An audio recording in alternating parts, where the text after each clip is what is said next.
Hello everyone. Good evening. Eya suwalia bozar kori anise ki anise saw hoksun. Eya mas anise.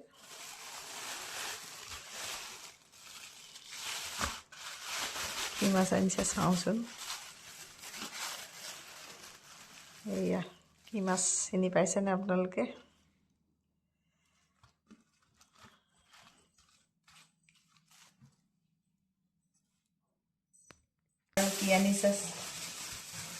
Ki anise sawsun dei kuli.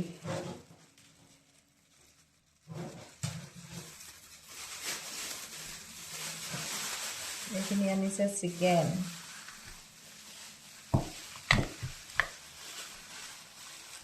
Itu hal chicken. তাৰপিছত লগতে মিলাই আনিছে এইখিনি নুলিয়াওঁ আৰু আদা আৰু এয়া নহৰু লগতে তামোল ক'ত পালে নাজানো আৰু তামোলে ঠুকি আহিছে তাই আজিকালি তামোল খাই ভাল পায় ডিউটিত থাকে যে ডিউটিত তামোল খাই এতিয়া তামোল নোখোৱাকৈ থাকিব নোৱাৰে খাই ভাল পায় সেইকাৰণে আহিছে বাই বাই